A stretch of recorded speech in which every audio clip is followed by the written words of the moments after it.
مخدوم صاحب، یہ تاریخ میں پہلی دفعہ ہوا ہے کہ ایک ایئر لائن جس کو پنجاب ایئر کا یہ نام دے رہے ہیں، اس کی بنیاد رکھی جا رہی ہے. اس کی بنیاد رکھنے کے لیے جو وی آئی پی کرافٹ ہے وہ پہلے خریدا گیا. بعد میں جو commercial fly craft aircrafts ہوں گے، جو جہاز ہوں گے، وہ بعد میں خریدی جائیں گے. اس کا مطلب یہ ہے کہ جو کفایت شاہی کی یہ بات کرتے تھے، ان کا یہ بیانیہ زمین بوس ہے، کیونکہ ان کا عوام سے کوئی لنک نہیں ہے. اچھا، ایک اور چیز سوشل میڈیا پر کل رات سے گردش کر رہی ہے. پاکستان تحریک انصاف وزیر اعلیٰ پنجاب مریم نواز پر ایک تنقید کرتی ہے کہ انہیں ٹک ٹاک کا یا پھر اپنے جو مناظر ہیں انہیں عکس بند کروانے کا بڑا شوق ہے. ایک ویڈیو سوشل میڈیا پر گردش کر رہی ہے جس میں سی ایم سہیل آفریدی کے شاید بیہائنڈ دا سینز ہیں. اس کا کانٹیکسٹ کیا ہے؟ کیونکہ اس پہ پی ٹی آئی کے اپنے کارکن بھی تھوڑے سے کنفیوزڈ ہیں کہ ہم تو تنقید کرتے تھے مریم پہ، اور یہ تو اب سہیل آفریدی جو ہیں ان کی بھی اسی طرز کی ایک بیہائنڈ دا سینز بڑی سینیمیٹک سی ویڈیو، اور اس میں کیمرہ مین بھی ہیں اور وہ پوز کر رہے ہیں، یا اس کی حقیقت کیا ویڈیو کی؟ دیکھیں، آپ کی ملاقات بھی سہیل آفریدی صاحب سے ہوئی ہے، باقی جرنلسٹ کی بھی ان سے ملاقات اکراس دا بورڈ ہوئی ہے، اور آپ نے ایک چیز نوٹ کی ہوگی ان کی پرسنالٹی میں کہ وہ بڑی سادہ مزاج ہیں. جو کل سے ایک ویڈیو سرکولیٹ ہو رہی ہے جو سی ایم سہیل آفریدی صاحب کو اس چیز کے ساتھ ٹک ٹاک کے ساتھ منسوب کیا جا رہا ہے، یہ جو لڑکا جو اس کے ہاتھ میں کیمرہ ہے وہ C M Khyber Pakhtunkhwa house کا کیمرہ مین ہے. وہ اکثر ہی ہماری بھی فوٹیج بناتا ہے، سی ایم صاحب کی بھی فوٹیج بناتا ہے. وہ جو بیہائنڈ دا سین کا ہے، وہ لڑکا جو ہے وہ اپنے لیے ایک ٹک ٹاک بنا رہا ہے. وہ لڑکا اپنا کیمرے سے کچھ تصویریں لے رہا ہے، کوئی اور جو اس کی لڑکی کی ہی ویڈیو بنا رہی ہے اپنی ٹک ٹاک اکاؤنٹ کے لیے. اس سے اور زیادہ کچھ نہیں ہے. سی ایم سہیل آفریدی صاحب ایک سادہ مزاج آدمی ہے. یہ کوئی مریم نواز نہیں ہے جہاں 25 اینگل سے کیمرے فٹ ہو کہ کوئی اینگل مس نہ ہو، کیونکہ وہاں تو ساری حکومت ٹک ٹاک سے چلتی ہے. رمضان کا مہینہ ہے، رمضان کے مہینے کے بعد آپ دیکھیں گے جو ہماری تحریک ہے، جو اسٹریٹ موومنٹ کی تحریک ہے، جو بہت بڑی تحریک کی شکل اختیار کر رہی ہے، رہائی فورس کا اعلان کر دیا گیا ہے. اب سی ایم سہیل آفریدی جب واپس آئیں گے تو وہ کچھ نیکسٹ لیول کا ہوگا. کہ دیکھیں امپیکٹ کریٹ ہوا، وہ ہم سب نے دیکھا، بلکہ وہ ویژولز بھی بڑے امپورٹنٹ تھے. ہم بھی پارلیمنٹ جب گئے تو علامہ راجہ ناصر عباس کا انٹرویو کرنے کے لیے ہم اندر نہیں جا سکتے تھے اور وہ باہر نہیں آ سکتے تھے، ہمیں اس جنگلے میں سے ان کا انٹرویو کرنا پڑا. وہ ویژولز بلا شبہ بہت پاورفل تھے، لیکن اس میں جو امپورٹنٹ نکتہ ہے وہ یہ ہے کہ مطالبہ تو یہی تھا کہ صحت کے حوالے سے جو تشویش ہے وہ ختم ہو جائے اور باقی چیزیں ہو جائیں. اچھا، مجھے یہاں پر ایک سٹیٹمنٹ یاد آتی ہے سی ایم خیبر پختونخوا سہیل آفریدی صاحب کی کہ ہمارے بڑے جو ہیں وہ فیصلہ لیتے ہیں، لیکن یہ یاد رکھیے گا کہ ایک بڑا نازک سا دھاگا ہے. تو یہ رہائی فورس جو ہے، کہیں یہ وہ نازک دھاگا ٹوٹنے کی جانب قدم تو نہیں ہے؟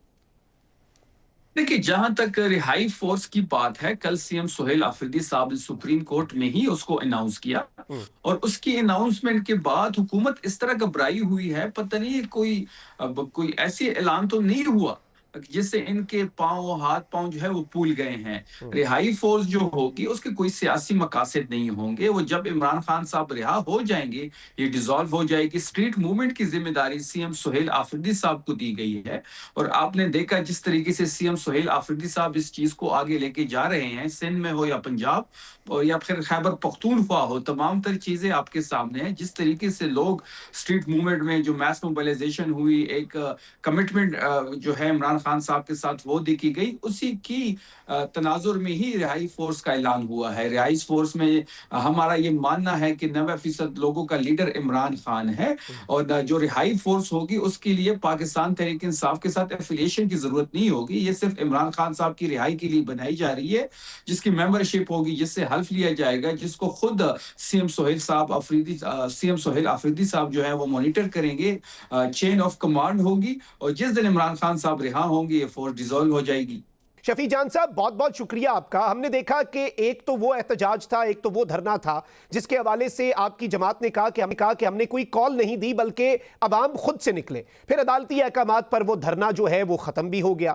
لیکن اسلام آباد میں شہر اقتدار میں جو 3 مقامات پر دھرنا تھا وہ بھی ختم کیا گیا ہے. اس کی تو کال تھی کہ یہ پارلیمنٹیرینز کی طرف سے ہے. سوال چھوٹا لیکن بہت سادہ ہے کہ وہ دھرنا کیا حاصل کرنے کے بعد ختم کیا گیا؟ سب سے پہلے آپ کا شکریہ مخدوم صاحب. جہاں تک تحریک انصاف کی دھرنے کی بات ہے تو تمام تر چیزیں آپ کے سامنے ہیں. جس طریقے سے لوگوں نے بغیر کال دی ہوئے شہراؤں کو بلاک کیا، یہ چیز ثابت ہو گئی ہے کہ پاکستان تحریک انصاف جب بھی چاہے وہ پاکستان کو جیم کر سکتی ہے۔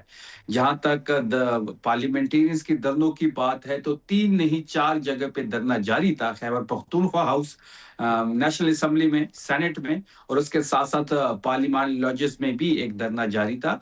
بدترین امنیت میں مخدوم صاحب کبھی ایسے ویژولز آپ نے نہیں دیکھے ہوں گے کہ جہاں پہ ایم این ایز کو پارلیمنٹ کے اندر بند کر دیا ہو، سینٹ کے اراکین کو سینٹ کے اندر بند کر دیا گیا ہو، پارلیمنٹ لاجز کے دروازوں کو تالے لگا دیے گئے ہو، اور خیبر پختونخوا ہاؤس کے سامنے جو ہوا، جس طریقے سے پارلیمنٹیرین کے ساتھ ہوا، جس طریقے سے وہاں پہ ان کو محصور کیا گیا بیریئر کے ساتھ، پریزنز وینز، حکومت نے خود ہی ریڈ زون کو سیل کیا، تو وہ ساری چیزیں ساری قوم نے تماشا دیکھا۔ جہاں تک ختم کرنے کی بات ہے تو آپ کے نالج میں بھی ہوگا کہ تحریک کے حوالے سے جو ذمہ داری ہے وہ محمود خان اچکزئی صاحب کے پاس ہے جی اور علامہ ناصر صاحب کے پاس ہے۔ پھر آپ نے کل دیکھا ہوگا جب سپریم کورٹ کے بعد جو پیشی وہاں پہ ہوئی، اس کے بعد جب میڈیا ٹاک ہو رہی تھی تو وہاں ہی علامہ ناصر نے ہی ختم کرنے کا اعلان کیا۔ اس کے دو ہی مقاصد تھے، ایک تو رمضان آ رہا تھا اور دوسرا یہ کہ جو چیزیں ہم حاصل کرنا چاہتے تھے وہ ہم نے حاصل کر لیے۔ ریڈ زون کو سیل کرنے کا مطلب یہ ہوا کہ پوری انٹرنیشنل میڈیا نے اس چیز کو اٹھایا، پھر انٹرنیشنل میڈیا نے عمران خان صاحب کی صحت کو کے بارے میں جو نیوز تھی وہ بھی 3 دن آپ دیکھتے رہیں کہ پوری انٹرنیشنل میڈیا نے اس کو اٹھایا۔ تو جو چیزیں ہم نے حاصل کرنی تھی وہ حاصل کر لی۔ اب رمضان کے بعد ہم دوبارہ آئیں گے اور کچھ بڑا کر کے انشاءاللہ واپسی ہماری ہوگی۔